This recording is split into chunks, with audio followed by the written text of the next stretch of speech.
먼저 정호영 보건복지부 장관 후보자 아들의 병역 관련 의혹입니다. 처음엔 군대 현역 판정, 나중에 척추협착증 진단서를 내고 재심 끝에 사회복무요원으로 병역을 마쳤는데요. 이때 제출한 진단서에는 장거리를 걸으면 통증이 재발할 수 있다고 돼 있었습니다. 그런데 불과 2달 뒤에 아들은 가족과 함께 유럽 패키지 여행을 떠났습니다. 8박 9일 동안 4개국 주요 도시 관광지를 도는 버스 타고 많이 걷는 일정이었습니다. 이준범 기자가 단독 취재했습니다. 한 여행사가 2016년에 진행한 동유럽 패키지 여행. 체코 프라하에 도착한 뒤 오스트리아 빈, 헝가리 부다페스트까지 8박 9일 동안 5개 국가 13개 도시를 돌아보는 일정으로 이동거리만 2,500km가 넘습니다. 사흘을 둘러봐도 부족하다는 플리트비체 국립공원부터 성곽 도보 투어가 유명한 두브로브니크까지 거의 모든 관광지가 걸어서 둘러봐야 하는 곳들입니다. 거의 대부분이 박물관, 유적지 이런 거 관광이셔서 거기는 많이 걸으셔야 돼요. 정호영 보건복지부 장관 후보자 가족이 이 패키지 여행을 예약한 건 2015년 12월 27일. 아들이 척추 협착증으로 재심을 통해 4급 판정을 받은 지 약 한 달 뒤였습니다. 당시 판정의 근거가 된 경북대병원 진단서를 보면 정 후보자 아들은 왼쪽 다리와 등이 아프다고 했고 누워서 다리를 30도만 들어 올려도 통증을 호소했습니다. 장거리 보행 시 통증이 재발할 수 있고 무리한 운동을 하면 증상이 악화돼 수술까지 받아야 한다는 게 의사 소견이었습니다. 이 때문에 4급 판정을 받은 건데 정작 왕복 22시간 장거리 비행을 하고 주로 도보로 관광하는 여행을 떠난 겁니다. 통증이 심했을 텐데 장시간 비행기를 타고 8일간 여행을 다녀왔다는 것은 병역 의혹에 대한 국민들의 의심을 키울 일입니다. MBC가 입수한 출입국 기록을 보면 정 후보자와 아들은 사회복무요원으로 입대하기 전에도 일주일간 이탈리아로 가족여행을 다녀왔고 일본도 2차례 함께 방문했습니다. 질문을 통해서 감사히 말씀드리겠습니다. 수고 많습니다. 이에 대해 정 후보자 측은 척추 질환자라고 해서 일상생활을 못하는 것은 아니며 통증도 늘 있는 것은 아니라고 밝혔습니다. MBC 뉴스 이준범입니다. 자, 의대 교수와 병원장을 하면서 재단과 다른 병원 이사에 또 새마을금고 이사장까지 무려 11개 자리를 겸직한 인물이 있습니다. 보건복지부 장관에 지명된 정호영 후보자인데요. 국립대 교직원으로 신고 없이 겸직한 것은 공무원법 위반이라는 지적을 받고 있습니다. 특히 임대사업자로 한 달에 2천만 원이 넘는 고소득을 올렸지만 역시 학교 측에 겸직 신고는 하지 않은 걸로 확인이 됐습니다. 조명아 기자입니다. 대구의 번화가 동성로에 위치한 정호영 후보자의 4층짜리 건물입니다. 시가 표준액은 33억 9천만 원으로 1994년 4월 부친에게 상속받았습니다. 이때부터 정 후보자는 부동산 임대업으로 사업자 등록을 해 매달 임대료를 받아왔습니다. 이 동네에서는 20평짜리가 1,400씩. 깜깜이요. 좋은 동네다가. MBC가 입수한 임대차 계약서입니다. 매달 2,300만 원에서 2,600만 원씩 5년 반 동안 월세로만 16억 넘게 받았습니다. 한 달에 월세 얼마 이렇게 주기금 고정적으로 되어 있지 않습니까? 그 월세 외에 준 건 없어요. 정 후보자가 경북대와 경북대병원에서 받은 최근 5년간 평균 연봉은 2억 4,500만 원. 월급보다 많은 돈을 임대료로 번 겁니다. 이런 임대사업자 자격으로 소상공인 자영업자 소득공제 혜택까지 챙겨 매년 99만 원을 환급받았습니다. 하지만 겸직 신청은 없었습니다. 국가공무원법은 계속적인 영리 업무를 금지하고 겸직을 원할 경우 소속기관의 장에게 심사를 받도록 했습니다. 국립대 교원 신분인 정 후보자는 경북대 교원 지침만이 아니라 공무원법을 위반한 겁니다. 정 후보자는 2014년부터 경북대병원 진료처장과 병원장을 하면서 최소 11개 자리를 겸직했고 이 가운데 6건은 겸직 신고를 했습니다. 또 새마을금고 이사장의 경우 무단으로 겸직한 사실이 적발돼 교육부 감사에서 지적받은 적도 있어 겸직 신고를 몰랐을 리 없습니다. 이 정도면은 계속적으로 재산상의 이득을 취한 영리 업무를 했다라고 봐야 되는 거죠. 고의성이 강하고 수준이 심할 경우에는 최대 파면까지도 될 수 있는 상황이거든요. 고의성이 없다 하더라도 이제 징계를 받는 건 당연한 일이고요. 정 후보자 측은 부동산 임대업을 반드시 신고하도록 한 규정을 정확히 알지 못했다며 현재 절차를 진행 중이라고 알려왔습니다. MBC 뉴스 조명아입니다. 정호영 보건복지부 장관 후보자의 이른바 아빠 찬스 논란 계속해서 새로운 소식들이 나오고 있는데요. 정 후보자가 경북대학교의 교수로 재직하던 시절에 정 후보자의 자녀가 아버지의 수업을 들었던 것으로 확인됐습니다. 경북대는 교수의 자녀가 아버지나 어머니의 강의를 수강하면 학교에 꼭 신고를 해야 하는 규정이 있는데요. 하지만 정 후보자는 이걸 지키지 않았습니다. 박윤수 기자가 단독 취재했습니다. 지난 2019년 1학기 경북대의대 전공 과목으로 의료정보학 강의가 개설됐습니다. 담당 교수는 정호영 보건복지부 장관 후보자 등 교수 5명. 그런데 경북대의대 본과 3학년이던 정 후보자 딸이 해당 수업을 수강했던 것으로 드러났습니다. 정 씨가 당시 어떤 성적을 받았는지는 개인정보 제공이 어렵다는 이유로 확인되지 않았지만 아버지가 딸에게 학점을 부여했다는 것만은 분명합니다. 더 큰 문제는 정 후보자가 이런 사실을 대학 측에 알리지 않았다는 겁니다. 경북대는 2019년 3월 교수 자녀가 강의를 수강할 경우 소속 학장을 통해 총장에게 해당 사실을 신고하도록 지침을 마련했습니다. 또 출석이나 과제 제출, 시험 등 성적 산출 근거를 학과장에게 제출하고 학과장이 공정성 여부를 확인하는 절차를 거쳐야 합니다. 하지만 경북대 측은 지금까지 자녀 강의 신고서 제출 내역이 없었다고 밝혔습니다. 그러면서 정 후보자의 자녀 강의 신고서 관련 사항을 조사해 결과에 따라 조치를 취하겠다고 설명했습니다.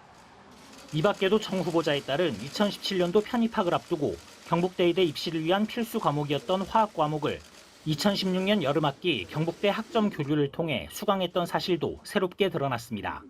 정 후보자의 딸이 편입하던 당시 편입학에 필요한 필수 과목을 다른 대학에서 수강한 학생은 정 씨가 유일한 것으로 확인됐습니다. MBC 뉴스 박윤수입니다. 정호영 보건복지부 장관 후보자를 지명하면서 당선인 측이 내세운 건 정 후보자가 대구 경북 지역 코로나 대유행 초기 대응에 성과가 있었다는 거였습니다. 그런데 대구 지역에 환자가 집중돼서 상황이 엄중했던 지난 2020년 당시 경북대 병원장이었던 정 후보자가 밤 늦은 시간 여러 식당에서 법인카드를 사용한 사실이 드러났습니다. 이준범 기자의 보도, 대구 MBC 양관희 기자가 함께 취재했습니다. 신천지발 코로나19 대유행이 대구 경북 지역을 집어삼켰던 2020년 3월. 대구시는 시민들에게 15일부터 2주만 더 외출과 이동, 모임을 자제해달라고 당부합니다. 압축적인 고통을 감내할 수 있는 용기가 필요합니다. 바로 다음 날인 3월 16일 밤 10시경 대구 시내 한정식 집에서 정호영 당시 경북대병원장은 법인카드로 22만 2천 원을 사용합니다. 대구 상황이 엄중해지자 권영진 대구시장은 다시 한번 호소했습니다. 저한테 만약에 권한이 있다면 저는 2주간을 통행 금지를 내리고 싶은 심정입니다. 바로 다음 날 밤 10시경 한 고깃집에서 49만 원이 또 결제됩니다. 당시 경북대병원은 코로나19 진료 최전선에 있던 핵심 병원으로 확진자와 사망자 90%가 대구 경북 지역에 집중되면서 한시도 긴장을 놓지 못하는 상황이었습니다. 하지만 병원에서 코로나19 추가 사망자가 나온 날 자정 무렵에도 정 병원장은 술집에서 법인카드를 사용했습니다. 본인이 병원장 권한으로 병원 내 거리두기 조치를 연장했을 때도 정호영 병원장은 직원들에게 협조를 당부하고 국민의 건강과 소중한 생명을 지키기 위한 책임과 사명을 깊이 간직하자고 말했습니다. 정 후보자는 3번이나 밤 10시 전후로 식당에서 사람들을 만났습니다. 이에 대해 정 후보자 측은 코로나19 현장에서 식사를 거른 채 밤 늦게까지 고생한 병원 실무 직원들의 격려 목적이었다고 해명했습니다. 일련의 의혹들에 대해서도 떳떳하다고 밝혔습니다. 제가 말씀드렸죠. 도덕적 윤리적 잣대에서도 한 점 부끄럼이 없다고 그렇게 말씀드렸습니다. 자진 사퇴 가능성을 일축한 정 후보자는 코로나의 위험으로부터 국민들을 구할 수 있게 해달라고 말했습니다. MBC 뉴스 이준범입니다. 자, 이렇게 자녀들에 대한 의혹뿐 아니라요. 정호영 후보자 개인에 대해서도 저희가 추가로 취재한 소식이 있습니다. 정 후보자가 경북대학교 병원장으로 일하던 시절에 농림부로부터 훈장을 받은 적이 있었는데요. 이때 병원 차원에서 벌였던 여러 가지 사업들이 정 후보자 개인의 공적으로 포장이 됐다. 이런 의혹이 제기됐습니다. 저희가 당시 공적 조서를 입수했는데요. 이준범 기자가 단독으로 전해드리겠습니다. 2018년 도농교류의 날 기념식, 농림식품부 차관이 상장을 건네는 사람, 당시 경북대 병원장이었던 정호영 보건복지부 장관 후보자입니다. 이날 받은 상은 녹조 금정훈장, 공적이 뚜렷한 공무원 등에게 나라에서 주는 명예로운 상입니다. 정 후보자는 당시 농촌지역 의료 지원과 봉사활동 등으로 도시 농촌 간 교류에 기여했다는 공로를 인정받았습니다. MBC가 입수한 공적 조서입니다. 경북대병원 기조실장으로 일하며 농촌 보건의료 지원 사업이 원활히 이뤄질 수 있도록 지원하고 진료처장이 된 뒤에는 의료 지원 사업이나 농번기 일손 돕기 등에 더 많은 직원이 참여하도록 독려했다는 게 주요 성과로 적혀 있습니다. 공적 조서를 빽빽히 채운 사업들도 상당수 경북대병원 차원에서 진행된 것. 정 후보자가 직접 참여했다고 명시되어 있는 건 2016년 실버대학 강의와 농촌지역 주민치료 한 차례, 2017년 탁구대 전달 행사 정도입니다. 그런데 경북대병원은 농협중앙회 대상자 추천 요청에 병원이 아닌 정호영 병원장 이름을 제출했습니다. 추천된 건 기업, 단체 부문, 사업 내용이 비슷한 대구 한방병원과 한국장학재단 등은 기관장이 아닌 단체를 대상자로 올렸습니다. 병원 임직원 791명이 2년 동안 참여한 공적 사업이 정 후보자 한 명의 업적으로 돌아간 셈입니다. 병원 임직원들이 참여한 봉사활동으로 개인이 훈장을 수상한 것은 상식적으로 이해하기 어렵습니다. 공적 가로채기 의혹에 대해서 성실히 해명해야 할. 심지어 개인이 결정할 수 없는 7곳 경북대병원 개원이나 경북대병원의 지역 암센터 지정조차 모두 정 후보자의 실적으로 언급됐습니다. 경북대병원 측은 병원 구성원들에게 주어져야 할 상이 왜 정 후보자 개인에게 돌아갔냐는 MBC 질의에 예전 일이라 정확히 알지 못한다고 답했고, 정 후보자 측은 농협에서 추천해 상을 받았을 뿐이라고 밝혔습니다. MBC 뉴스 이준범입니다. 자, 이른바 아빠 찬스 논란에 휩싸인 정호영 보건복지부 장관 후보자 기자회견에 이어서 오늘 출근길에 다시 한번 입장을 밝혔는데요. 한번 들어보겠습니다. 저는 자녀들의 문제에 있어 단 한 건도 불법이거나 도덕적으로 부당한 행위를 한 적이 없습니다. 자, 하지만 이렇게 단호한 해명이랑은 다르게 연일 새로운 의혹들이 계속해서 쏟아져 나오고 있죠. 지금부터는 저희가 취재한 새로운 내용들 집중적으로 전해드리겠습니다. 자, 먼저 정 후보자의 자녀가 편입학 시험을 볼 때 서류 평가에 들어갔던 평가위원들 전원의 명단을 입수했는데요. 이들이 정 후보자랑 같이 오랫동안 동창회에서 함께 활동을 했던 사이였던 것으로 확인이 됐습니다. 어떤 사람들이 있었는지 조명아 기자가 단독 취재했습니다. 정호영 보건복지부 장관 후보자는 아들이 2017년과 2018년 같은 조건으로 경북대 의대에 지원했다고 밝혔습니다. 특별 전형이 생겼고 똑같은 스펙으로 근데 들어왔습니다. 그 사이에 그 객관적 스펙은 달라질 것은 전혀 없었습니다. 성적과 영어 점수는 물론 서류 평가에 포함됐던 논문 2편과 연구실 근무, 봉사활동 경력 등 이른바 입시 스펙들이 모두 똑같았던 겁니다. 그런데 1년 사이 당락이 갈린 이유는 뭘까? 2017년 1차 전형 커트라인 기준으로 분석하면 정 씨의 당시 서류 점수는 144.26점에 못 미쳤던 걸로 보입니다. 그런데 2018년에는 183점으로 38점 이상 대폭 올랐습니다. 영어 학부 성적 점수는 같았는데 자기소개서와 논문, 경력을 평가하는 서류 점수가 최소 38점 이상 대폭 오른 겁니다. 이때 서류 평가에 들어간 교수들의 이력을 확인해봤습니다. 먼저 박모 교수, 2010년부터 14년까지 경북의대 동창회 총무, 기획이사였습니다. 정호영 후보자가 동창회 정책이사를 맡았을 때와 기간이 겹칩니다. 다른 교수 3명도 정 후보자가 이사나 부회장을 할 때 동창회 이사로 활동했습니다. 또 다른 한 명은 정 후보와 무려 7편의 논문을 함께 쓴 암 전문 교수였고 나머지 한 명도 경북대의대 1년 후배였습니다. 당시 서류평가에서는 지원자의 성과 이름도 노출됐던 만큼 평가위원들이 정 후보자의 아들인 걸 알고 전형을 했다는 의혹이 제기됩니다. 2심 전심으로 정 후보자의 자녀에게 특혜를 준 것 아니냐는 합리적 의심이 들기에 충분합니다. 진실을 밝혀야 합니다.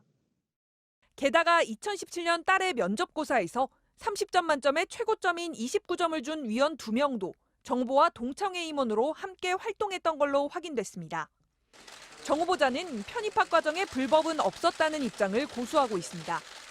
그러나 후보자가 동창회 일로 미국 출장까지 갈 정도로 적극적이었던 만큼 동창회 인맥도 아빠 찬스로 활용된 건 아닌지 논란이 이어질 전망입니다. MBC 뉴스 조명아입니다. 자, 이른바 아빠 찬스 논란에 휩싸인 정호영 보건복지부 장관 후보자. 어제 기자회견까지 열어서 해명에 나섰지만 논란이 여전히 가라앉지 않고 있습니다. 지금부터는 이 문제를 집중적으로 짚어보도록 하겠습니다. 자, 오늘은요, 정 후보자랑 논문을 같이 썼던 의대 교수들이 자녀들의 편입학 시험에 면접위원으로 들어갔었고 점수도 굉장히 후하게 줬다는 의혹이 제기가 됐습니다. 먼저 조명아 기자가 취재했습니다. 딸과 아들이 잇따라 경북대 의대에 편입한 데 대해 정호영 후보자는 시험이 공정했고 특혜는 불가능한 구조라고 주장했습니다. 추첨으로 배정해서 방에 3분씩 들어가게 됩니다. 각각. 특정 학생과 특정 교수님이 만나게 될 확률은 굉장히 거의 천문학적인 통계에 가까울 겁니다. 그러나 정 후보자 아들과 딸이 응시한 2017년, 2018년 전형엔 정 후보자와 논문을 함께 썼던 의대 교수 4명이 심사위원으로 들어갔던 걸로 확인됐습니다. 병원 최고위직이었던 정 후보자의 영향력이 작용했을 거라는 의혹이 여전합니다. 먼저 딸의 구술고사에서 20점 만점을 줬던 교수 3명 가운데 2명은 정 후보자의 위암 관련 논문 공저자였습니다. 이 중 정 후보와 7편의 논문을 쓴 A 교수는 2018년 아들의 서류 심사에서도 30점 만점에 최고점인 29점을 줬습니다. 또 다른 B 교수는 논문은 물론 병원에서 주최하는 암 관련 교양 강좌를 정 후보와 함께 담당하기도 했습니다. 아들의 구술고사에서 최고점인 19점을 준 C 교수도 역시 정 후보자와 논문 4편을 함께 쓴 후배 교수였습니다. 논문 1편을 공동 저술한 D 교수는 딸의 면접과 서류 심사에 참여했는데 면접에선 다른 심사위원보다 낮은 27점을 줬지만 서류 심사에서는 심사위원 중에 가장 높은 점수인 28점을 줬습니다. 결국 아버지와 논문을 같이 쓴 교수 4명이 아들과 딸을 모두 6번 평가했는데 한 번 빼고 심사위원들 중 최고점을 부여했다는 겁니다. 정 후보 측은 심사위원은 시험 당일에 무작위로 배정된다며 부당한 행위는 없었다고 재차 해명했습니다. 경리과라든지 진단했던 연산학과나 이런 데도 공조가 들어가거든요. 의대에서 심사위원으로 들어간다는 자체가 공저자 중에도 들어갈 수 있는 확률이 되게 많거든요. 특히 구술고사는 정해진 기준에 맞는 내용이 답변에 많았는가를 체크하는 정량평가라며 평가위원의 주관적 평가에 따라 점수를 주는 게 아니라고 해명했습니다. MBC 뉴스 조명아입니다.